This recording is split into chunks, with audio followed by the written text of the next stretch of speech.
Logic क्या है। 3 number chapter का मेन बात यह है कि इंटरप्रिटेशन ऑफ स्टैट्यूट। तुम्हारे इंडिया में बहुत सारा लॉ है, हर लॉ में कुछ ना कुछ लिखा हुआ है, उसको हाँ एनालाइज कैसे करें।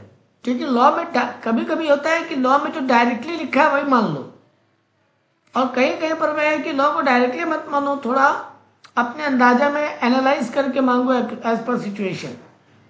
तो लॉ में बहुत सारा बात को अंदाजा लगाना पड़ रहा है, इंटरप्रिटेट करना पड़ रहा है, एनालाइज करना पड़ रहा है। हाँ तो एनालाइजेशन कैसे हो कि लॉ का एक्चुअल मीनिंग निकल कर आए।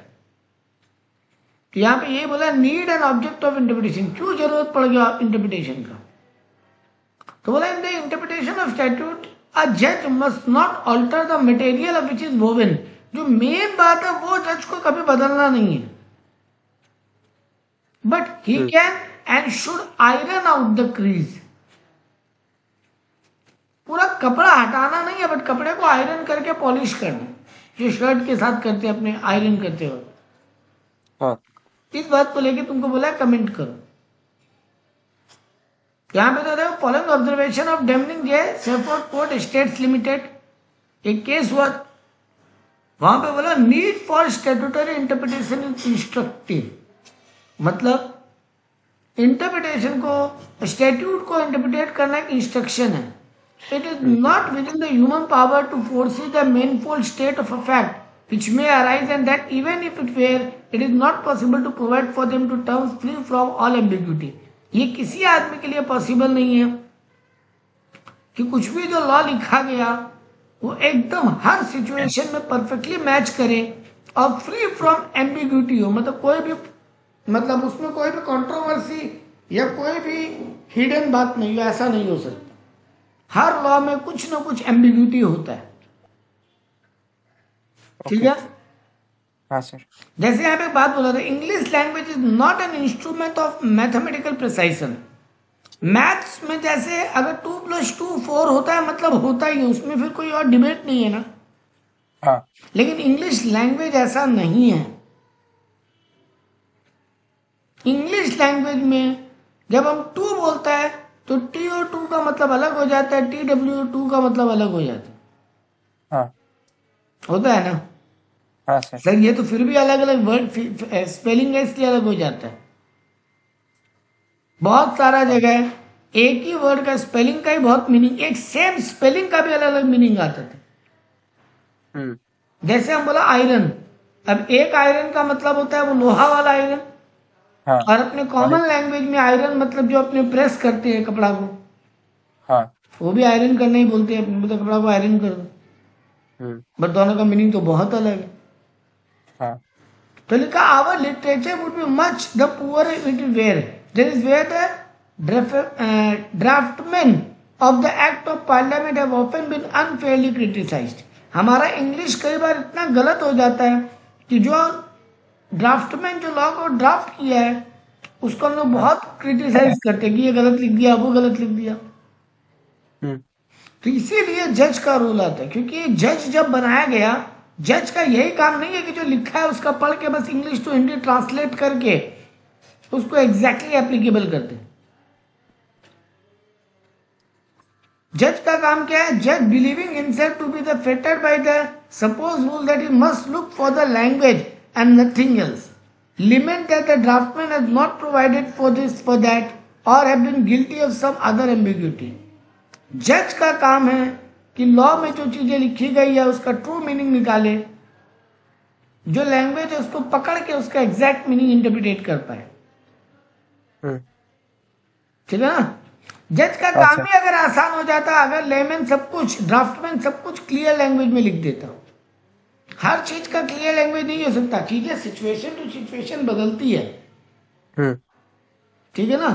तो तुमको एक सिचुएशन में एक बात सही लगेगा, बट सेम बात दूसरे सिचुएशन में कुछ अलग भी लग सकता है या गलत भी लग सकता है। तो जज का काम ये नहीं है कि वो सीधा सीधे अपना हाथ को फोल्ड करके बोले कि जो ड्राफ्ट किया उसका गलती है, हम क्या करें, जो लिखा है हम तो पढ़ लिया, बस बात खत्म। नहीं, जज का काम ये नहीं है, ठीक है ना। जज का काम भी कंस्ट्रक्टिव है। कंस्ट्रक्टिव मतलब उसको भी कुछ क्रिएट करना है, उसको इंटेंशन समझना पड़ेगा। देख एक बात बोले, सारा दुनिया का सारा लॉ हाँ में एक पॉइंट हमेशा ध्यान रखना होता है जब लॉ को पढ़ते हैं तब, कि लिखने वाले का इंटेंशन क्या था, लिखने वाला एग्जैक्टली क्या लिखा है।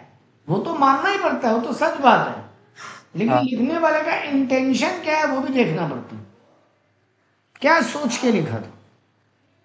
ओके सिर्फ लैंग्वेज देख के काम नहीं होगा, उसका इंटेंशन भी देखना पड़ेगा, उस समय का सोशल सिचुएशन भी देखना पड़ेगा। जैसे जब राजा राममोहन राय पार्लियामेंट में इस बात को, या राजा राममोहन राय जब कोर्ट में इस बात को लेकर गए थे कि सती सिस्टम रॉन्ग है, वो हाँ ये बोले कि हमारा जो समाज जब ये सती सिस्टम लाया था वो समाज हाँ अलग था। उस समय लेडीज लोग अकेले खुद को नहीं संभाल पाती थी, तब ये कंसेप्ट लाया था कि लेडीज का फिर एक्सप्लॉयटेशन होने लगता था, अकेली लेडीज का, क्योंकि हमारा उस समाज जब सती सिस्टम था तब लेडीज का कमजोरी या उसका मतलब तरीका अलग था। ठीक है ना।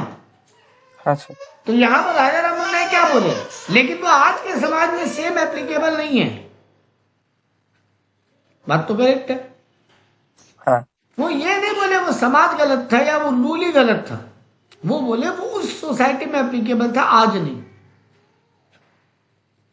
जैसे लड़कियों को काम करने नहीं जाने देना, एक जमाने में ये था कि लड़कियों को काम नहीं करने देना, वो रीजन अलग हो सकते हैं ना। हम ये कैसे बोले वो सोसाइटी गलत था या वो रूल गलत था, बट वो रूल आज की डेट में कैसे एप्लीकेबल होता है हमको वो देखना पड़ेगा। यानी सीधा बात है, रूल बनाने वाले का इंटेंशन देखो। तो जो लोग सती सिस्टम लाए थे वो वुमेन प्रोटेक्शन के लिए लाए थे उसको, ठीक बात। तो आज का दुनिया का लोग जब राजा राममोहन राय ये बात को लिए तो सती सिस्टम को एबॉलिश करवाए थे ना, हाँ तो वो जब ये बात को बोले तो बोले कि वुमेन प्रोटेक्शन के लिए था ना ये बात। तो आज के वुमेन इतनी कैपेबल है कि वो खुद को प्रोटेक्ट कर ले, तो फिर हाँ ये रूल हटना चाहिए, ठीक बात। हाँ सर तो यही बोला। तो यहाँ पे तो put in the other words, just should ask himself the question, if the maker of the act themselves come across this luck in the texture of it would have been straight ended to it out। मतलब जो law बनाए थे वो अगर आज की दुनिया में होते या आज के सिचुएशन में आते, क्या वो लोग भी उसको वैसे ही करते उस काम को? नहीं, वो वैसे नहीं करते। जो उस समय वो किए वो भी आज करते क्या? नहीं करते। तो फिर ये लॉ में ये चेंज का दरकार है, ठीक है ना। हाँ तो यही बात है। अब इसी बात पे ये एक्ट चैप्टर बना। तो अब आया ऑब्जेक्ट क्या इंटरप्रिटेशन का, और इंटरप्रिटेशन का फंक्शन क्या, function of the court in interpretation. जब कोर्ट किसी बात को इंटरप्रिटेट करता है उसका काम क्या। दो टॉपिक है, इंटरप्रिटेशन का मेन ऑब्जेक्टिव क्या है और कोर्ट इंटरप्रिटेशन करते समय क्या काम करेगा। तो पहले इंटरप्रिटेशन का एक लाइन में मीनिंग याद कर लें आज। Art of finding out in true sense the enactment। enactment मतलब जो लॉ में लिखा गया, एनेक्ट किया गया, उसका ट्रू सेंस क्या था, ये ढूंढना ही इंटरप्रिटेशन। उसको आज के लैंग्वेज में वर्ड्स देना या उसका नेचुरल मीनिंग क्या है, उसका ऑर्डिनरी मीनिंग क्या है, सब निकाल के कंपेयर करके ये एनालाइज करना कि इसको लिखने का मेन ट्रू सेंस क्या था, जो लिखा वो क्या सोच के लिखे थे, यही है इंटरप्रिटेशन, ठीक है। अब इसका ऑब्जेक्टिव क्या है, तो यहाँ पे है कि लैंग्वेज ऑफ द स्टैट्यूट, जहां पे लैंग्वेज ऑफ द स्टैट्यूट एकदम क्लियर है वहां पे तुमको रूल को इंटरप्रिटेट करने का कोई जरूरत नहीं है। पहला बात तो ये दिमाग में रखो, जहां पे लैंग्वेज क्लियर है हाँ वहां पे इंटरप्रिटेशन का दरकार नहीं। पहला ऑब्जेक्टिव ये होना चाहिए। लेकिन जहां पे एक बात का एक से ज्यादा मीनिंग आ रहा हो सेम वर्ड से, वहां पे इंटरप्रिटेशन जरूरी है। अगर एक वर्ड का एक ही मीनिंग है हाँ तो फिर वही मीनिंग रहने दो, लेकिन अगर एक वर्ड का एक से ज्यादा मीनिंग है तो फिर उस सिचुएशन के हिसाब से इंटरप्रिटेशन करो, ठीक। दूसरा ऑब्जेक्टिव है कि लॉ लिखने वाले का इंटेंशन क्या था, वो इंटरप्रिटेशन करना होता है। वो वर्ड वहां पे क्यों यूज किया था, उस जमाने में उस वर्ड का क्या काम था। ठीक है। Hmm, if statutory provision open to more than one interpretation, और एक से ज्यादा अगर इंटरप्रिटेशन निकल कर आ रहा है एक प्रोविजन का, एक लॉ का, हम्म, तो फिर उसका ट्रू इंटेंशन के हिसाब से आज की डेट में जो उसका मीनिंग निकल कर आ रहा है वही लेना चाहिए। ठीक है, ट्रू मीनिंग जो है वो ले लो। हाँ, और यही बात बोला हेल्सबरी लॉ ऑफ इंग्लैंड में, ये वाला केस लॉ याद रख सकते हो, क्योंकि इंटरप्रिटेशन में ये लॉ बहुत काम का हस्बैंड लॉ ऑफ इंग्लैंड। कि इंटेंशन ऑफ द ऑथर ढूंढना। यही बात इस केस में डिसाइड हुआ था कि जो लिखा उसका इंटेंशन क्या था। ओके। यही बात समझ। ठीक है, अब आ जाओ हाँ एक सर। एक करके रूल ऑफ इंटरप्रिटेशन पे। पहला रूल ऑफ इंटरप्रिटेशन जिसको प्राइमरी रूल बोलते हैं वो है लिटरल कंस्ट्रक्शन, मतलब वही जो बेसिक मीनिंग है वो निकालना, plain meaning of the rule. तो discussion brief the primary rule of literal construction. Literal construction rule क्या बोलता है, स्टैट्यूट को इंटरप्रिटेट करते वक्त उसका यहाँ पे डिस्कशन करने बोला है। तो बोले constructing a statute the ordinary the cardinal rule is and constructed provision literally and grammatically giving the word, उस वर्ड का नॉर्मल डिक्शनरी मीनिंग और ग्रामेटिकल मीनिंग पकड़ना। जहां पे रूल एकदम प्लेन है, मतलब उसका नेचुरल मीनिंग क्या है। जैसे लॉ में बोलते हैं ना to be hang till death, हाँ, इसका लिटरल मीनिंग क्या है, एकदम प्लेन मीनिंग, तब तक लटका के रखो जब तक सांस नहीं निकले, जब तक मर नहीं जाए। फांसी का मीनिंग यही है ना, तब तक लटका के रखो जब तक मर नहीं जाए। टू बी हैंग, हैंग मतलब लटका के रखो, टिल डेथ हाँ, जब तक मर ना जाए। तो ये तो प्लेन मीनिंग है, तो यहां पे और कोई दिमाग लगाने का दरकार नहीं। तो पहला काम यही होना चाहिए कि लॉ का लिटरल मीनिंग निकालो। लिटरल का मतलब होता है एकदम बेसिक मीनिंग, प्लेन मीनिंग। हाँ, तो according to the primary the word phrases and sentence, जो भी वर्ड है, जो भी फ्रेज है या जो भी सेंटेंस है एक स्टैट्यूट में लिखा हुआ, उसका natural, ordinary, popular and grammatical meaning, ये 4 वर्ड याद करोगे। नेचुरल, ऑर्डिनरी, पॉपुलर और and grammatical. Grammatical meaning. Natural meaning उसका मतलब एकदम जो वर्ड टू वर्ड मीनिंग होता है वही। ऑर्डिनरी का भी मतलब वही हुआ, सिंपल। हाँ, पॉपुलर मतलब जो लोग सब मानते हैं, और ग्रामेटिकल मतलब एज पर ग्रामर जो उसका मीनिंग है। हाँ, तो वही मीनिंग लो और उसी मीनिंग को एप्लीकेबल कर दो। ये बोलता है लॉ ऑफ लिटरल कंस्ट्रक्शन। ठीक है, ओके सर। जहां पे टेक्निकल वर्ड आ जाए बहुत ज्यादा वहां नहीं, नॉर्मली जहां पे मीनिंग है वही। मतलब पहला काम तुम्हारा यही होना चाहिए। देखो बेसिक प्रिंसिपल क्या लिख दिया, every word in the law should be given meaning as no word is unnecessarily used. हाँ, ये बहुत काम का बात बोला। एक सेंटेंस में अगर 5 वर्ड है ना बेटा, तो 5 वर्ड का बेसिक मीनिंग निकालना पड़ेगा। यहाँ पे तुमको लग रहा है ये वर्ड तो काम का नहीं, इसका मीनिंग छोड़ दो, ये नहीं होगा। तुम ये कभी नहीं मानोगे लॉ को इंटरप्रेट करते वक्त कि कोई वर्ड फालतू लिखा गया। लॉ लिखते वक्त कोई भी वर्ड फालतू नहीं लिखा जाता। लॉ लिखने वाला ऐसे ही स्टोरी बिल्डअप नहीं कर रहा था कि जो मन में आ रहा था वो वर्ड यूज कर ले रहा था। कोई वर्ड काम का, कोई वर्ड काम का नहीं है, नहीं, ये सोचना ही बेकार है। सारा वर्ड काम। तुम कभी भी ये एज्यूम नहीं करोगे कि कोई वर्ड को हटा दें या एक्स्ट्रा कोई वर्ड लगा दें, कोई फर्क नहीं पड़ता। फर्क पड़ता है। ठीक है, क्लियर है बात? हाँ सर। हाँ, तो ये हुआ लॉ ऑफ लिटरल कंस्ट्रक्शन। अब आया मिस्चीफ रूल। मिस्चीफ का बोला अगर लिटरल कंस्ट्रक्शन पॉसिबल नहीं है तब हेडन्स रूल या मिस्चीफ रूल में जाओ। हेडन या मिस्चीफ का मतलब यही है कि कोई चीज ना छुपा हुआ है। हाँ, तो देखो mischief rule of statutory interpretation the oldest rule The mischief rule is the rule of statutory interpretation that attempt to determine the legislature intention. Its main aim to determine the mischief and defect. हमेशा माना गया कि law लिखते वक्त main intention क्या रहा होगा, mischief यानी गलत और डिफेक्ट को पकड़ने का काम। कोई भी हाँ। दुनिया में कानून क्यों लिखा गया, मिस्चीफ यानी बदमाशी और डिफेक्ट यानी गलती हाँ को पकड़ना। कानून का काम तो यही है ना। हाँ सर। तो देखो वो जो तुम वर्ड का मीनिंग निकाल रहे हो उससे कोई गलती पकड़ा जा रहा है कि नहीं, कोई फ्रॉड पकड़ा जा रहा है कि नहीं। तो ये mischief rule was established bye Hayden. Hayden नाम का कोई आदमी था, वो 1584 में इस केस लॉ को लिया था, इसीलिए इसको हेडेन रूल भी बोलते हैं। ये रूल कब अप्लाई होगा, देखो क्या बोला, शुड ओनली बी अप्लाइड जहां पे तुमको लगता है कि स्टैट्यूट का अगर सिंपल मीनिंग लिए ना तो गलती पकड़ा ही नहीं जाएगा। मतलब वो एम्बिग्यूटी है स्टैट्यूट में।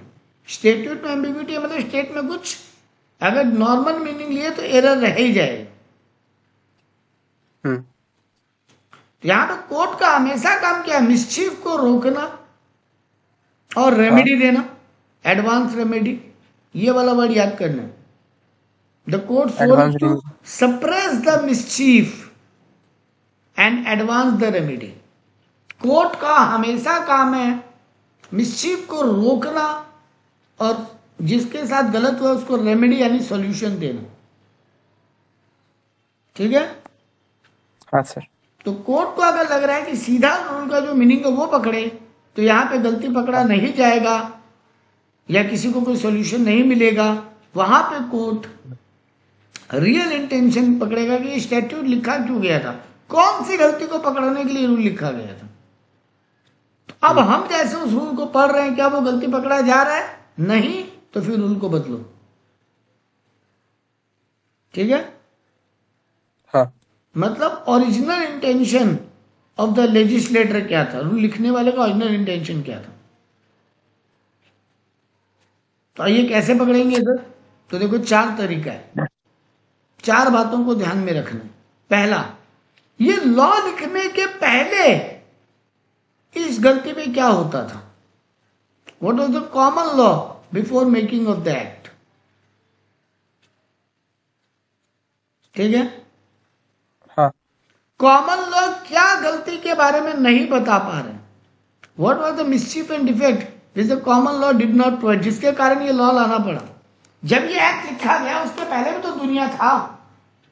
हाँ सर। कोई भी रूल दुनिया में जो लिखा गया है उसके पहले भी दुनिया जिंदा था, तो उसके पहले कैसे फॉलो होता, और फिर किन कारणों से जो पहले फॉलो होता था उसके कारण गलती नहीं पकड़ा जा रहा था, जिसके कारण ये रूल लिखा गया ताकि गलती पकड़ा जाए। 2 मेजर बात बोल रहे हैं, ये रूल बनने के पहले दुनिया में क्या होता था और जो होता था उससे कौन सा गलती नहीं पकड़ा जा पा रहा था जिसके कारण ये लॉ लिखा गया। ठीक है। हाँ। And what remedy parliament has resolve and appointed to cure the disease, और ये जो गलती हो रहा था इसके लिए पार्लियामेंट क्या सॉल्यूशन निकाल के लाया। अब क्या वो सॉल्यूशन काम करेगा यहाँ पे, उस तरीके से रूल को पढ़ना चाहिए। समझ में आया। So the mischief rule directs that court must adopt that construction which shall suppress the mischief and advance the remedy. अब लॉ को जब भी कोई डिसीजन देना है, कोई रूल को इंटरप्रिटेट करना है, लॉ को ये देखना पड़ेगा क्या इससे गलती पकड़ा जा रहा है और क्या कोई सॉल्यूशन मिल रहा है प्रॉब्लम का। उस हिसाब से लॉ को अपना काम करना चाहिए। मतलब यहाँ पे प्लेन मीनिंग को इग्नोर करना ही पड़ेगा। ठीक है। ये उमेद सिंह वर्सेस राज सिंह केस में डिसीजन था और यही साधरा देवी केस में भी था। साधरा देवी केस में क्या बोला, हेडेन रूल तभी एप्लीकेबल होगा जब लग रहा है कि लॉ में ऐसा कोई एम्बिग्यूटी है जिससे गलती रुका नहीं जाएगा या फिर सॉल्यूशन मिलेगा नहीं, तभी रूल को थोड़ा बदलना है। ठीक है। तो सबसे पहले लिटरल मीनिंग फॉलो करो, लिटरल कंस्ट्रक्शन का रूल। नहीं पॉसिबल है तब हेडन से मिस्चिफ रूल में जाओ। ठीक। हाँ अब अगला रूल आया, रूल ऑफ हार्मोनियस कंस्ट्रक्शन। अब ये क्या होता है? हार्मोनियस मतलब प्यार मोहब्बत से, हार्मोनी। हाँ ये जो बोलते हैं दुनिया में हार्मोनी होना चाहिए, मतलब प्यार मोहब्बत होना चाहिए, हाँ मतलब किसी को दुख नहीं पहुंचे। हम्म हाँ, तो यही बात लॉ पे एप्लीकेबल हो रहा है कि अगर दो रूल अलग अलग बात कर रहे हैं तो रूल को इस तरीके से फॉलो करो कि कोई सा भी नहीं टूटे, दोनों में हार्मोनी रह जाए, दोनों को दुख नहीं पहुंचे। समझे? हाँ जैसे मस्त एग्जांपल देते हैं, हालांकि ये रूल तुम्हारा क्रिमिनल लॉ में नहीं चलता, बट है मस्त एग्जांपल। हमारा जो कंपनीज एक्ट है ना बेटा, हम्म वहां पे एक सेक्शन में लिखा गया है कि कंपनी का एजीएम कब हो जाना चाहिए। लिखा गया है वहां पे, एक रूल लिखा गया है जहां लिखा गया है एवरी कैलेंडर ईयर में हाँ एक एजीएम होना चाहिए। कैलेंडर ईयर बोला मतलब जनवरी टू मार्च में एक एजीएम हो जाना चाहिए कंपनी। ये एक अलग सेक्शन में लिखा गया, हमको सेक्शन नंबर अभी याद नहीं इसलिए हम बोल नहीं रहे। और एक और सेक्शन है जहां पे ये दो बातें लिखी गई। क्या दो बातें? कि लास्ट एजीएम से 15 मंथ से ज्यादा का गैप नहीं हो, हाँ और तुम्हारा फाइनेंशियल ईयर खत्म होने के, यानी 31 मार्च को फाइनेंशियल ईयर खत्म होता है, उससे 6 हाँ महीने के अंदर अंदर एजीएम हो जाना चाहिए, मतलब 30 सितंबर के अंदर अंदर एजीएम हो जाना चाहिए। हाँ एक रूल लिखा गया जहाँ ये दो बातें लिखी है कि 15 हाँ महीना से ज्यादा का गैप नहीं हो, हाँ और 6 मंथ फाइनेंशियल ईयर खत्म होने के 6 महीना में एजीएम हो जाना चाहिए। दो एजीएम के बीच में 15 महीने से ज्यादा का गैप नहीं हो, और हर फाइनेंशियल ईयर खत्म होने के 6 महीने के अंदर अंदर एजीएम हो जाना चाहिए। हम्म लेकिन अगर हम यही रूल को खाली फॉलो कर लेना ये दोनों को, हाँ तो कभी कभी हो सकता है कि ये वाला रूल ब्रेक हो जाए हाँ हो कि जाएगा। हर कैलेंडर ईयर में एक एजीएम हुआ ही नहीं। हम्म तो लॉ बोला एक काम करो ना, तीनों को एक जगह लिख लो और बोलो विच एवर इज अर्लियर, हो गया, तीनों ही ब्रेक नहीं हो। हम्म तीनों के हिसाब से, एक मिनट, ओके तीनों के हिसाब से जो एजीएम का डेट आ रहा है हम्म उसमें विच एवर इज अर्लियर को फॉलो करो ताकि कोई सा भी रूल ना टूटे। हम्म तो अपना ही रूल ऑफ हार्मोनियस हो जाएगा, मतलब कोई भी रूल ब्रेक नहीं हुआ, यही बोलता है हार्मोनियस। तो देखो क्या लिखा, where there is a conflict between two or more provisions of the law, they should be followed in such a way that maximum benefit can be obtained and no rule need to be violated. ऐसा तरीका निकाल के लाओ कि कोई सा भी rule break नहीं हो और मैक्सिमम बेनिफिट मिले। ठीक है? हाँ court must try to avoid conflict between the two provisions.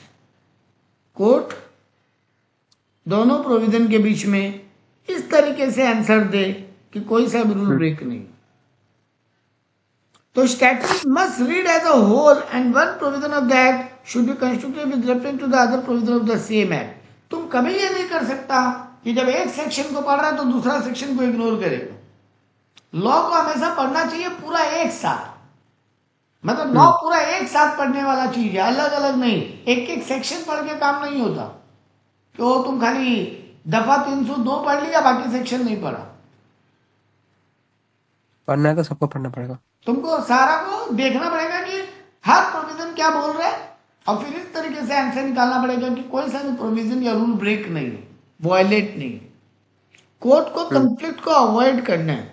कल को ये नहीं होना चाहिए ना कि एक लॉ के हिसाब से या एक प्रोविजन के हिसाब से कोर्ट आंसर दे दिया, दूसरा प्रोविजन को इग्नोर किया, फिर दोबारा केस आ जाएगा वो वाला प्रोविजन के हिसाब से, फिर पार्टी कोर्ट में पहुंच जाएगा ना कि नहीं ये वाला नियम तो नहीं फॉलो हुआ। ऐसा करो ही मत, जमेला ही नहीं हो। लेकिन सर जहां जहां पे ऐसा हालत है कि ये पॉसिबल ही नहीं है, एक तो टूटेगा ही टूटेगा, तब क्या करें? मतलब ऐसे भी तो पॉसिबल है ना सर। ऊपर तो आप आंसर निकाल रहे हैं कि तीनों में विच एवर इज अर्लियर कर लो, हो गया। लेकिन ऐसा भी तो कभी कभी होगा ना कि एक करो तो दूसरा ब्रेक होगा ही होगा। हम्म वहां क्या करे फिर कोर्ट? मतलब पॉसिबल ही नहीं है कि दोनों ब्रेक नहीं हो। तब क्या होगा? तो लिखा हुआ है एक्ट में there two provision which can not be reconciled with each other, they should be interpreted if possible either may be given effect और both, this is what known as. अच्छा यही तो लिखा है, सॉरी अभी तक तो वही लिख रहा है। क्या करना है अगर ऐसा नहीं फॉलो तब क्या करना है वो बाद में लिखा है। यहां तो वही लिखा है दोबारा बात कि अगर दो प्रोविजन अलग अलग बात कर रहा है तो तीनों को एक साथ लिख के whichever is earlier whichever is later वाला रूल ले आओ, हो जाएगा जो अभी हम किया था ऊपर। Okay sir. ठीक है, हाँ तो सर वैसा हो जब दोनों ही ब्रेक करो तब क्या करें? जो रूल बाद में लिखा गया वो फॉलो करना चाहिए, जो ओके जो लेटेस्ट है। अगर मेरा वाला पॉइंट है ना सर, दोनों प्रोविजन है और हाँ ऐसा पॉसिबल ही नहीं है कि ऐसा कुछ कर ले कि दोनों में से कोई भी ब्रेक नहीं हो। एक करेंगे तो दूसरा ब्रेक तो होगा ही होगा।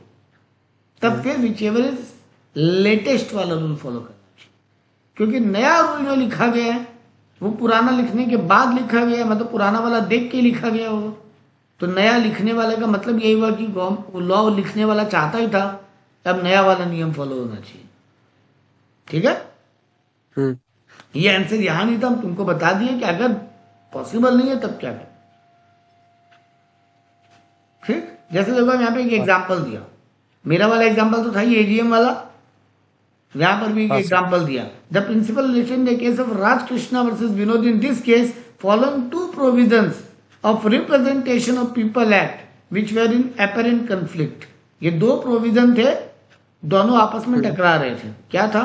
सेक्शन 33(2) बोलता है गवर्नमेंट सर्वेंट कैन नॉमिनेट और second person in election. Government servant can nominate मतलब गवर्नमेंट सर्वेंट किसी और को इलेक्शन के लिए खड़ा कर सकता है। हम्म और दूसरा में लिखा government servant can not assist any candidate in election. तो गवर्नमेंट सर्वेंट किसी को इलेक्शन में खड़े होने के लिए नॉमिनेट कर सकता है लेकिन उसको हाँ असिस्ट नहीं कर सकता। हम्म तो इन दोनों में तो कंफ्लिक्ट आने लग गया। हाँ तो यहाँ पे सुप्रीम कोर्ट क्या बोला? Both the provision should be harmoniously interpreted. कैसे बोला?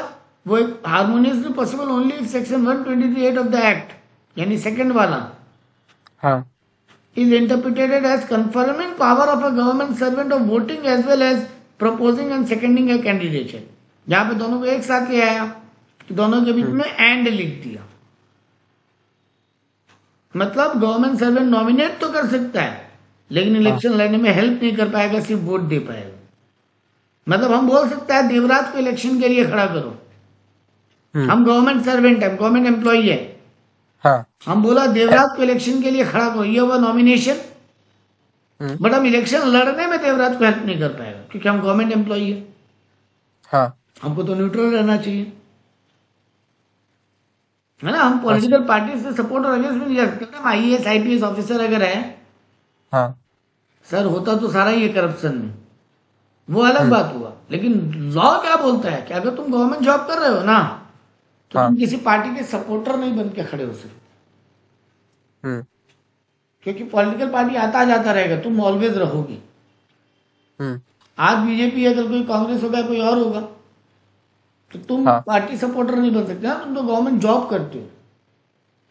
वोट दो, वोट देने में कोई मना थोड़ी ना। गवर्नमेंट एम्प्लॉय वोट तो दे गए और किसी एक को ही वोट देगा, सारा बटन थोड़ी ना दबा के आएगा हाँ वो। लेकिन छुपा के ना ओपनली आगे तो तुम किसी को तो तुम नॉमिनेट कर सकते हो लेकिन इलेक्शन लड़ने में हेल्प नहीं कर सकते।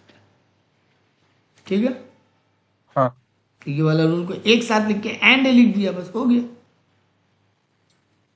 ठीक है, हाँ अब सर आया रूल ऑफ रीजनेबल कंस्ट्रक्शन यानी अट्रेस मेजिस वॉलेट क्वेम पेरिएट। एक लैटिन वर्ड है हाँ अट्रेस मेजिस वॉलेट क्वेम पेरिएट। इसका मतलब क्या है? Things may rather have effect than be destroyed. मतलब statute must be constructed reasonably A statute or any enactment of the provision must be constructed to make it effective and operative. कोई भी law ऐसा पढ़ना चाहिए कि वो impact कैसे करेगा या ऑपरेशन में काम में कैसे आएगा. The court must try as far as possible to keep the statute within the competence of legislature concerned. मतलब लॉ ऐसा नहीं होना चाहिए कि वो चीजों को डिस्ट्रॉय करेगा. लॉ ऐसा होना चाहिए जो चीजों को ऑपरेटिव करवाएगा, काम करवाएगा. तो जब भी तुम कोई रूल को पढ़ो, वो रूल अगर चीजों को बंद करने का, काम को रोकने का बात कर रहा है, तो तुम गलत इंटरप्रिटेशन कर रहे हो. क्योंकि लॉ कभी भी किसी काम को बंद करने या डिस्ट्रॉय करने का बात नहीं कर सकता. लॉ रीजनेबल होना चाहिए, अनरीजनेबल नहीं, है ना. हाँ. तो लॉ ऑलवेज रीजनेबल होगा. इसीलिए ना हमारा इंडियन जब ये कंपनीज एक्ट या तुम्हारा ये जो बोलते हैं, क्या बोलते हैं, ट्राइब्यूनल वगैरह जब केस का सुनवाई करता है ना, तो कंपनी को ताला लगाने का पॉइंट सबसे लास्ट में समझता है. मतलब ये वाला पनिशमेंट सबसे लास्ट में रखता है. बंद ही कर दो इस कंपनी को.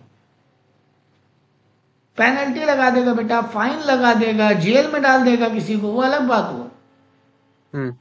टेम्पररी रोक लगवा देगा. परमानेंट शटडाउन सबसे लास्ट सॉल्यूशन है. जब दुनिया में और कुछ पॉसिबल ही नहीं है, कंपनी इतना ही बर्बाद है. क्योंकि बेटा एक कंपनी को अगर तुम बंद करते हो तो कईयों का जॉब जाता है ना. हाँ. ये तो गलत हो जाएगा ना सर. तो खाली सर कईयों का जॉब नहीं जाता है. जॉब में कहीं का फैमिली इन्वॉल्व होता है. जो नौकरी करे उनका फैमिली का खर्चा भी उसी से चल रहा है. सर क्रेडिटर का पेमेंट भी उसी से चलता है. बहुत सारे और बिजनेस है जिनका धंधा उस बिजनेस के कारण चल रहा है. देवराज का फैक्ट्री पे अगर ताला लगेगा तो नीरज जो देवराज को रॉ मटेरियल प्रोवाइड करता है उसको भी तो बर्बादी होगा. हाँ. देवराज का कस्टमर जो माल खरीदता है या होलसेलर रिटेलर जो देवराज से माल खरीद के आगे बेचता है, उनका भी तो धंधा बर्बाद हो जाएगा. हाँ. तो सर किसी भी धंधे को बंद करने का पेनल्टी सबसे लास्ट में डिस्कस होना चाहिए ना. उसके पहले ट्राई करो कोई ऐसा रास्ता निकालने का कि धंधा बंद भी नहीं हो और जो गलती किया उसको सजा भी मिल जाए. फाइन पेनल्टी लगा दो सर. डायरेक्टर को रिमूव करके नया डायरेक्टर अपॉइंट करने का बात कर लो सर. ताला लगाने का बात क्यों कर रहे हो पहली बार में, है ना. तो यही बात यहाँ पे लिखा कि लॉ को, जज को जब पढ़ना है ना, वो ऐसे नहीं पढ़ेगा कि वो लॉ को डिस्ट्रॉय कर रहा हो. उसको पढ़ना ऐसे पड़ेगा कि वो लॉ चीजों को ऑपरेटिव कैसे करेगा. डिस्ट्रक्टिव नहीं हो सकता, रीजनेबल होना चाहिए. ठीक है ना.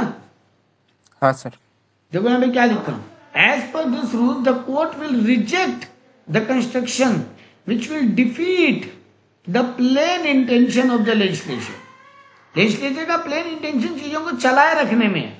तो अगर ऐसा कुछ भी इंटरप्रिटेशन आ रहा है जिससे मेन बात टूट रहा है, हाँ. तो फिर वो रूल को वैसे नहीं पड़ेगा court. Preference should be given to such construction which effort consistency and certainty, smooth working of the legal system. जिससे चल सके वैसे इंटरप्रिटेशन करना पड़ेगा. वो लीगल सिस्टम को बंद नहीं करवा सकता ना. हाँ. नेक्स्ट रूल आया एडजस्टम जेनेरिस. एडजस्टम जेनेरिस मतलब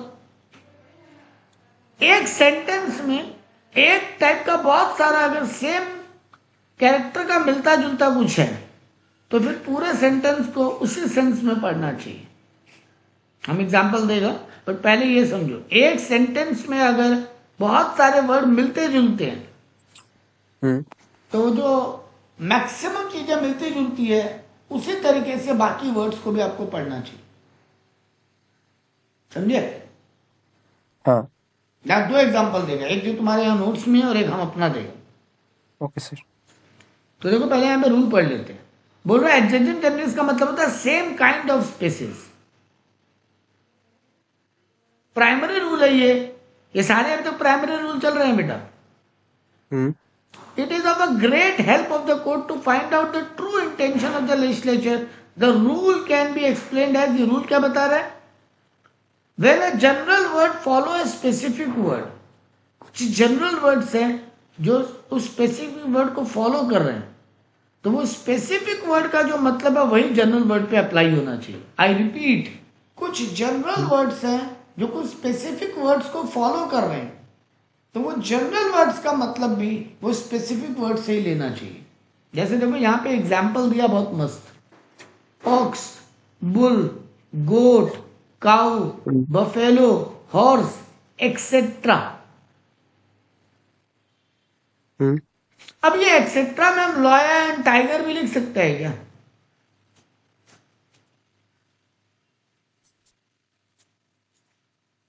बोलो। सर एक बार रिपीट कीजिए प्लीज। जहां पे सेंटेंस दिख रहा होगा, द वर्ड हाँ इज, एक सेंटेंस लिखा है जहां पे लिखा है ऑक्सन, मतलब ऑक्स, बुल बुल, हाँ सर। सांड, गोट, काउ, बफेलो, हॉर्स, एक्सेट्रा। अब हम ये एक्सेट्रा में लॉयन और टाइगर भी वर्ड यूज कर सकते हैं क्या? लग तो रहा होगा हाँ सब जानवर के नाम है। हाँ जानवर के नाम है तो यहाँ बट पे हम जान, हाँ लेकिन सर ये ये सारे सब जानवर कौन से हैं? वेजिटेरियन। हाँ हाँ और ये सर, नॉन ये सब वेजिटेरियन। जानवर वेजिटेरियन है, आप नॉन वेजिटेरियन मत घुसाइए इसमें। हाँ तो यानी ये एक्सेट्रा को हम कैसे पढ़ा? कुछ स्पेसिफिक वर्ड को कनेक्ट करके। ये हाँ एक्सेट्रा एक जनरल वर्ड था, वो जनरल वर्ड को हम स्पेसिफिक वर्ड से कनेक्ट करके पढ़ा। इसका मस्त एग्जांपल तुम्हारे टैक्स से देते हैं। तुम्हारा इनकम टैक्स में सैलरी चैप्टर में एक जगह पे लिखा हुआ है कि किस एसेट को, अगर तुम्हारा बॉस तुमको कोई एसेट बेचता है, हाँ तुम्हारा बॉस तुमको कोई एसेट बेचता बेचता है, है। तो उस पे मान लो बॉस 2 साल यूज किया, अब तुमको बेच दिया 40,000 में। हाँ 2 साल यूज करने के बाद एक बॉस है जो 80,000 में एक लैपटॉप खरीदा था, हाँ वो तुमको 2 साल यूज करके लैपटॉप खरीदा, फर्नीचर खरीदा, मशीन खरीदा, जो भी खरीदा, 2 साल हाँ यूज करके तुमको 40,000 में दे दिया। हाँ तुम्हारे लिए तो एक तरीके से इनकम हो गया ना, फ्री में कुछ भी मिला, परक्यूजिट हो गया ना, परक्यूजिट। हाँ काइंड में कुछ भी तुमको बॉस तुम्हारा दे दे वो परक्यूजिट है तुम्हारा, हाँ और परक्यूजिट तो टैक्सेबल इनकम है। हाँ तो सर कितना का टैक्स लगाएंगे आप? 40,000 इनकम मान के पूरा पे टैक्स लगा देंगे? हाँ 40,000 नहीं पे नहीं 80,000। नहीं, तुम क्या बोलोगे? 80,000 का चीज तुमको बॉस 40,000 में दिया, या मान लो एक बार 30,000 में दिया, हाँ तो तुम्हारा फायदा क्या हो गया? 50,000 का। 2 साल तो लगा। हाँ सर, 80,000 का चीज बॉस अगर 30,000 में दे दिया, तो ये मत बोलो मेरा तो 50,000 का फायदा हो गया ना। अरे महान हस्ती, तुम्हारा बॉस 2 साल यूज करके तुमको दिया है, डेप्रिसिएशन बोल के भी तो कोई चीज होता है। हाँ आज के दिन उस चीज का वैल्यू 80,000 थोड़ी ना है। बॉस हाँ लाया था 2 साल पहले 80,000 में, आज के दिन तो उसका वैल्यू 30, तुमको बॉस कितना में दिया पहले आज के दिन का वैल्यू निकालो, मान लो हाँ उस पर 20% डेप्री है, हाँ तो 80,000 का पहला साल 20%, हाँ मतलब 16,000। 16,000। सेकेंड ईयर फिर 20% मान लो 16,000, तो 32,000 का डिप्रिसिएशन हो गया। हाँ तो 80,000 माइनस 32,000, 48। 48,000 का सामान तुमको बॉस 30,000 में दिया, मतलब तुम्हारे लिए 18,000 का इनकम हुआ, 50,000 का नहीं। हाँ बैठा ना सेंस? हाँ सर। सर अब यही चीज पढ़ा रहे थे इस एक्ट में, नहीं नहीं नहीं, ये हम तुमको पढ़ाने लग गया अचानक से वापस से टैक्स, हमको पढ़ाना हाँ कुछ और है यहाँ पे। अब सुनना मेरा बात, अब उस एक्ट में लिखा हुआ है उस सेक्शन में कि डेप्री कितना लेना है, 20%, 10% कि 5%। वहां पे लिखा हुआ है कि अगर इलेक्ट्रॉनिक अप्लायंसेज हो, हाँ वहां लिखा हुआ है computer, laptop, other electronic appliances, मेरा बात बहुत अच्छे से सुनना, वहां लिखा हुआ है कि कंप्यूटर, लैपटॉप या अदर इलेक्ट्रॉनिक अप्लायंसेज हो, हाँ तो उस पर 50% डेप्री लेने। अगर 50%। फर्नीचर, टीवी ये सब हो, फर्नीचर हो, फर्नीचर, हाँ उस पर 20% डेप्री लेना है, और अदर पे 10% डेप्री लेना है। हम रेट शायद गलत बता रहे हैं क्योंकि हम थोड़ा सा भूला हुआ रेट, बट ऐसा लिखा हुआ है वहां पे। हम जो पढ़ाना है वो ये परसेंटेज मेरा मेन मुद्दा पढ़ाना नहीं है अभी, मेरे को यहाँ कुछ और पढ़ाना है तुमको। हम क्या लिखा? Computer, laptop, other electronic appliances पे 50% डिप्री। या जो भी एक परसेंटेज होगा, फर्नीचर पे 20% और अदर पे 10%, ठीक है। अब हम बोल रहे हैं मेरा बॉस हमको टीवी दिया, टीवी, हाँ बताओ कौन सा रेट लगेगा, 50, 20 की 10? इलेक्ट्रॉनिक्स 50। बस यही गलती हो गया, क्योंकि लॉ क्या बोलता है, अब आ जाओ इंटरप्रिटेशन ऑफ स्टैट्यूट पे, यानी एडजेस्टम टीवी तो जेनरिस पे। इलेक्ट्रॉनिक्स हुआ ना। रुको ना मेरा बाबू, मेरे को बोलने तो दो। यही तो गलती हुआ है जो तुमको सिखाना था कि तुम ये लॉ सीख पाओ। तुमको हमको टैक्स नहीं पढ़ाना, टैक्स तुम पढ़ोगे जब तुम ग्रुप 2 दोगे, ओके। वहां अच्छे से पढ़ाएंगे इसको। बट फिलहाल हम तुमको इंटरप्रिटेशन ऑफ स्टैट्यूट पढ़ा रहे हैं, एडजेस्टम जेनरिस। एडजेस्टम जेनरिस बोलता है कि जो अगर इलेक्ट्रॉनिक अप्लायंसेस में बहुत कुछ आ सकता है ना, ये जनरल वर्ड है, जनरल। हाँ लॉ बोलता है जनरल वर्ड को स्पेसिफिक वर्ड से कनेक्ट करके पढ़ो।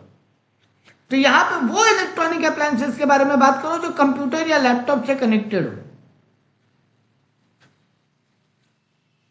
टीवी इलेक्ट्रॉनिक अप्लायंसेस है, लेकिन यहां क्या लिखा था law, computer, laptop and other electronic accessories या इलेक्ट्रॉनिक अप्लायंसेस। इलेक्ट्रॉनिक एसेसरीज है वहां पे वर्ड। कौन सा इलेक्ट्रॉनिक, जो टीवी, जो कंप्यूटर लैपटॉप से कनेक्टेड हो, जैसे तुम्हारा क्या बोलते हैं टैब, जैसे तुम्हारा क्या बोलते हैं मदर, ये हार्ड डिस्क, प्रिंटर, समझे, फैक्स, वो क्या बोलते हैं उसको, स्कैनर मशीन, ये सब कंप्यूटर से कनेक्टेड वाला डिवाइस है ना। हाँ, तो उन्हीं पे खाली 50 होगा। टीवी अदर में आएगा, उस पर 10% होगा।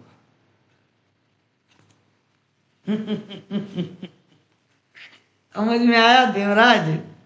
सर आप हमको टैक्स पढ़ा दिए, नहीं भूल जाओ जो पढ़े हो टैक्स का। जब टैक्स पढ़ाएंगे तो ढंग से पढ़ाएंगे, ये परसेंटेज दिमाग में छाप मत लेना, माइट भी हम रॉन्ग, हमको अभी एग्जैक्टली याद नहीं आ रहा क्योंकि मेरा पूरा ब्रेन अभी लॉ पे चल रहा है। बट इतना याद है, यही है 50, 20, 10। Okay sir. तो सर वो अदर बोला ना, अब कंप्यूटर टीवी अदर में आएगा, क्योंकि देखो जनरल वर्ड क्या है, इलेक्ट्रॉनिक अप्लायंसेस या इलेक्ट्रॉनिक एसेसरीज, हाँ और उसके साथ स्पेसिफिक वर्ड क्या है, कंप्यूटर लैपटॉप। तो कंप्यूटर लैपटॉप से जुड़ा हुआ स्पेशल सेल एसेसरीज पे वो वाला परसेंटेज लगेगा, बाकी पे अदर वाला लगेगा। अब हम टीवी बोला, टीवी क्या कंप्यूटर लैपटॉप से कनेक्टेड इलेक्ट्रॉनिक आइटम है? नहीं, ठीक है ना। ये वाला लॉ ये पढ़ाना चाहता था। देख, लॉयन टाइगर भी तो जानवर ही है, cocks, bull, goat, cow, buffalo, horse की तरह। हाँ बट यहां पे क्या बोला, नहीं इनको तो डोमेस्टिक एनिमल की तरह मत देखो। ये सब डोमेस्टिक एनिमल के एग्जाम्पल थे बेटा, घर में पाले जाने वाले एनिमल है ना। हाँ सर। ये जितना अभी नाम पढ़े हो, ये सब घर में पाले जाने वाले एनिमल है। हम लोग वो भी गलत एग्जाम्पल लिए, वेजिटेरियन और नॉन वेजिटेरियन। यहाँ पे वो नहीं बोलना चाहते, यहाँ बोलना चाहते थे पाले जाने वाले, घर में पाले जाने वाले हैं। हाँ लेकिन लॉयन और टाइगर घर में कोई पालता नहीं है। तो इन एग्जाम्पल में अगर हम बोलते डॉग कैट, हाँ वो आ जाता, हाँ वो आ जाता, क्योंकि डॉग और कैट भी घर में पाले जाने वाले हैं। तो वो एक्सेट्रा में डॉग कैट आ जाएगा, लेकिन एक्सेट्रा में लॉयन टाइगर नहीं आएगा। हाँ ऐसे लॉ को इंटरप्रिटेट किया जाता है। इस इंटरप्रिटेशन को क्या नाम दिया, एडजेस्टम जेनेरिस। एडजेस्टम जेनेरिस का मतलब होता है जो सिमिलर काइंड है, कुछ स्पेसिफिक वर्ड से अगर कुछ जनरल वर्ड भी साथ में है तो वो जनरल वर्ड का मीनिंग वही लो जो वो स्पेसिफिक वर्ड का मतलब है, उनसे कनेक्टेड मीनिंग होना चाहिए। जैसे तो यहां पे भी बोला, if a law refers to automobiles, truck, tractor, motorcycle and other motor powered vehicles. अब यहाँ पे ऑटोमोबाइल्स में क्या बोला, truck, tractor, motorcycle. It does not include aeroplane, क्योंकि बाकी तीनों लैंड बेस है, या हवा में उड़ता है। हाँ देखो अब जज कैसे इंटरप्रेट करेगा बैठ के। ठीक है। जिसमें बहुत बड़ा केस आया था जीएसटी में भी। अब बहुत भयानक केस बताते हैं, तुम सुन के हंसेगा, बोलेगा सर डिपार्टमेंट तो पागल हो जाएगा। एक आदमी क्या कांड किया, बताइए। बन होता है ना, बन मतलब पावरोटी, हाँ बन पे 5% जीएसटी है।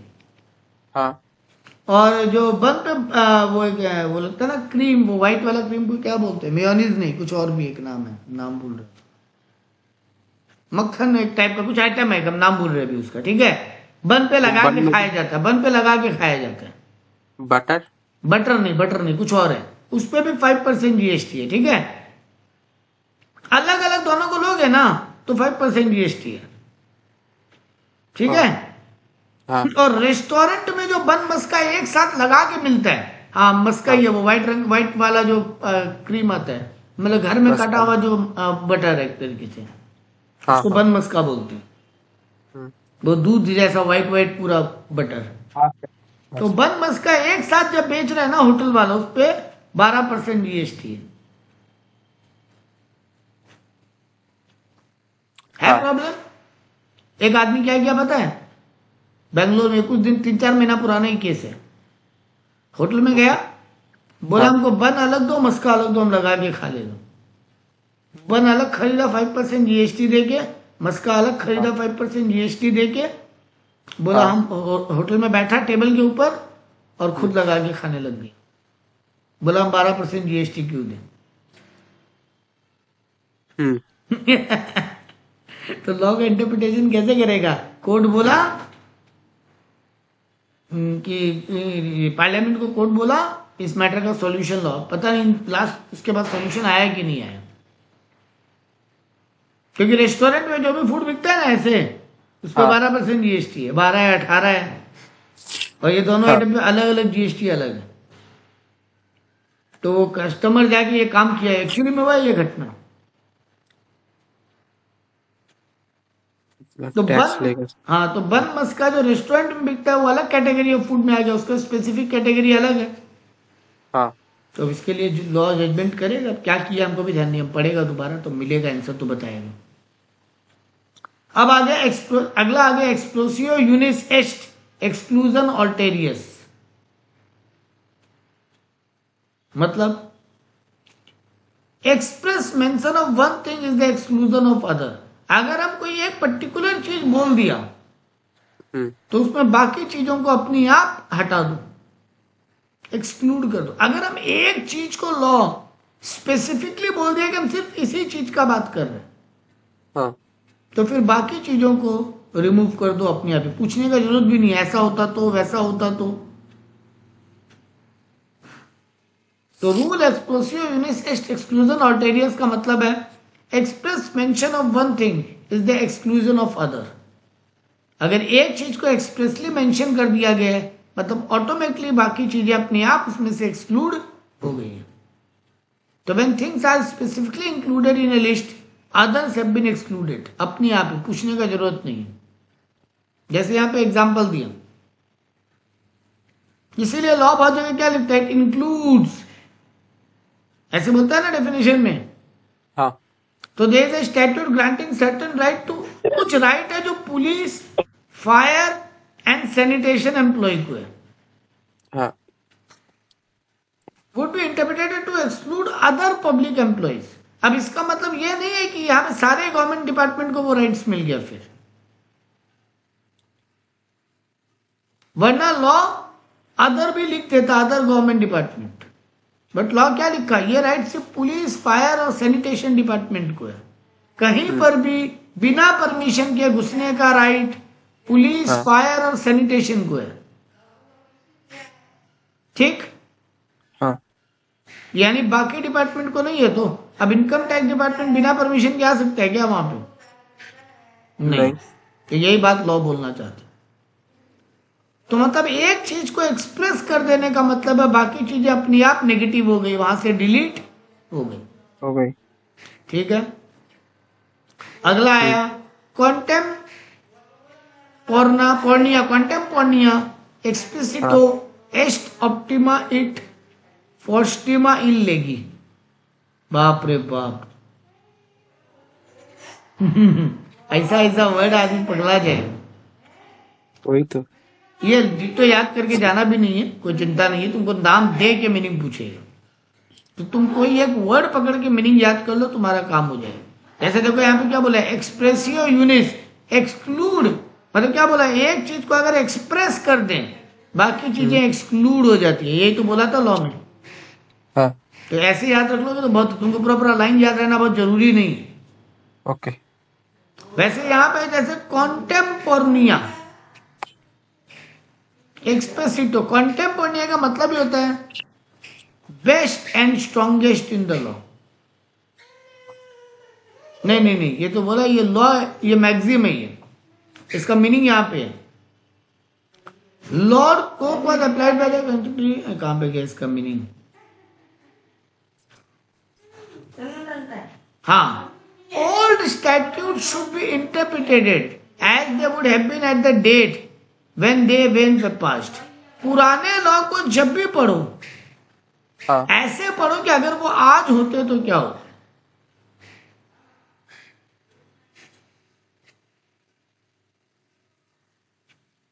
मतलब वो आज के हिसाब से यूजेज और प्रैक्टिस में कैसे होते। पुराने लॉ को जब भी पढ़ो, they should be interpreted, old statute should be interpreted as they would have been at the date when they were passed. अगर आज पास होते तो कैसे पास होते। मतलब हर चीज को आज के सेंस में लेके पढ़ो। आज से 50 साल पहले कोई लॉ लिखा गया, उस दुनिया का दौर अलग था ना बेटा। आज तो दुनिया का दौर अलग है ना। जैसे बहुत बढ़िया एग्जांपल देते हैं, कोर्ट आंसर भी किया था, मीटिंग में फिजिकली प्रेजेंट को लेकर कोई बात था, हाँ लेकिन वो उस दौर में लिखा गया था, दुनिया में ऑनलाइन कल्चर ही नहीं होता, वीडियो मीटिंग वीडियो कॉन्फ्रेंसिंग होता ही नहीं था उस दुनिया में। आज से 50 साल पहले कौन था दुनिया में वीडियो कॉन्फ्रेंसिंग था? हाँ 50 साल 70 साल पहले कुछ नहीं था ही नहीं सर वीडियो कॉन्फ्रेंसिंग। या हाँ। है लास्ट 20 22 25 साल में, और पॉपुलर तो हुआ कोरोना के कारण लास्ट 10 साल 5 साल में। ठीक से पॉपुलर ये लास्ट 10 साल में हुआ था। ऐसा नहीं बोलेंगे 20 साल पहले नहीं था, वीडियो कॉन्फ्रेंसिंग होता ही था। हाँ। तो कोर्ट क्या बोला, एक डायरेक्टर है जो वीडियो कॉन्फ्रेंसिंग से मीटिंग अटेंड किया था, तो कोर्ट बोला था कि ये पुराना लॉ में मीटिंग फिजिकली प्रेजेंट, ये भी फिजिकली प्रेजेंट मानेंगे हम, वीडियो कॉन्फ्रेंसिंग भी फिजिकल प्रेजेंस ही माना जाएगा आज के दुनिया में। हाँ तुम अगर लाइव वीडियो कॉन्फ्रेंसिंग से मीटिंग अटेंड कर रहे हैं, जैसे अभी तुम और हम कर रहे हैं, हाँ कल को तुम उठ के बोल दोगे सर आप हमको फिजिकल क्लास कहां दिए। मान लो ये केस बनता तेरे मेरे बीच में कि सर आप तो फिजिकल क्लास दिए ही नहीं मेरे को, और बात हुआ तो क्लास फिजिकली देंगे, तो ये भी तो फिजिकल क्लास माना जाएगा ना। हाँ हाँ आज के दौर में तो आज के दौर में तो कोर्ट क्या पड़ेगा, नहीं ये ठीक की है, तो यही बोला। लेट्स बोला नोसेटर और सोसिस, मतलब it is known by it's associate. Again वही पुराना ऊपर वाला बात है, कुछ चीजों का मतलब उससे जुड़े हुए शब्दों से मिलता है। Set in other words meaning of a word should known from its accompanying associating words, है ना। जो ऊपर ला तो वही ये बात बोला है, कुछ अलग नहीं बोल रहा। ठीक है, तो ये बोला तो rule set that where two or more words which are substantially analogous, दो ऐसे वर्ड है जो एक दूसरे से बहुत ज्यादा जुड़े हुए हैं, मीनिंग्स आर कपल्ड टुगेदर, मतलब एक साथ जुड़ा हुआ मीनिंग है, तो उनको एक ही सेंस में लेना चाहिए। मतलब एक शब्द अपना कलर दूसरे शब्द से लेता है। कोई वर्ड अगर बहुत ज्यादा जनरल है तो वो स्पेसिफिक वर्ड से अपना मीनिंग ले लेगा। हाँ तो ठीक ही है। ठीक। हाँ rule of strict and liberal construction, rule of strict and liberal construction applied for interpretation of penal and taxing statutes. जहां पे पेनल्टी लगने का बात हो, जहां पे टैक्स लगने का बात हो, वहां पे स्ट्रिक्ट एंड लिबरल कंस्ट्रक्शन का रूल चलता है। पहला बात तो समझो ये अप्लाई कहां होता है। A statute enacting an offense or imposing a penalty should be strictly constructed। यहाँ पे सिर्फ लिखा है कि कोई भी लॉ जहां पे पेनल्टी लगाने का बात हो या जहां पे कोई क्या बोलते हैं टैक्स लगाने का बात हो, उसको बहुत स्ट्रिक्टली लिखा जाना चाहिए। वहां पे छोटे मोटे डाउट और एम्बिग्यूटी नहीं होने चाहिए। है ना, ऐसा हुआ तो टैक्स होगा, बट वो क्लैरिटी नहीं है कैसा हुआ तो ये नहीं होना चाहिए ना। लिख दो ना 10,000 से कम इनकम होगा तो टैक्स नहीं है, 10,000 के ऊपर होगा तो टैक्स है, ठीक है ना। अप टू 10,000 नो टैक्स लिख दो ना। तो जब हम लिख दिया अप टू, मतलब एग्जैक्ट 10,000 हुआ तो टैक्स होगा कि नहीं? हाँ होगा। होगा। लेकिन अगर हम लिख दिया लेस देन 10,000 नो टैक्स, तो अब डॉट 10,000 इनकम है तो क्या करें? तब नहीं होगा। अरे अरे बेटा, नहीं नहीं नहीं, होगा होगा होगा, लेस देन होगा। लेकिन जब अप टू लिखा तो मतलब यहां तक कोई टैक्स नहीं है ना। और लेकिन अगर लेस देन 10,000 पे नो टैक्स, मतलब डॉट 10,000 पे there is a tax sir,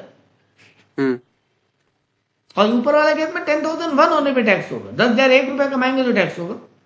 हाँ। तो ये अप टू लेस देन ये क्लियरली लिखना पड़ेगा ना लॉ को। लॉ अगर ऐसा कोई लिखे नहीं, लॉ खाली बोले 10,000 पे टैक्स नहीं है, टैक्स लिमिट 10,000। अरे क्या 10,000 अप टू की लेस देन क्या भाई, क्लियर बोलो। लॉ लिखने वाले बेवकूफों, दुनिया को बेवकूफ मत बनाओ। मतलब अचानक तुम कभी भी किसी को मुंह उठा के बोल दो हाँ तुम्हारा तो 10 ज्यादा टैक्स दो, बोलेगा लिखा हुआ का है, मतलब लिखा हुआ नहीं तो हम तो एज्यूम किया। अरे थोड़ी ना होता है ऐसे सर, यहाँ पे टैक्स, पेनल्टी, फाइन, ये सब का बात है। वहां पे रूल को कंस्ट्रक्शन करते वक्त स्ट्रिक्टली लिखो और फिर उसको स्ट्रिक्टली फॉलो करना पड़ेगा। तो if a penal provision can reasonably be so interpreted to avoid the punishment, मतलब क्लियरली होना चाहिए कि पनिशमेंट अवॉइड करना है कि नहीं। अच्छा, अगर कंफ्यूजन है तब क्या करेगा लॉ? अब आता ये चैप्टर तो है ना सर कि जहां क्लियर नहीं है तब क्या करें। अब कैसे करेगा लॉ, जज कैसे इंटरप्रेट करे? तुम बोलोगे, तुम जज हो तो क्या कहते? आज का लास्ट क्वेश्चन है।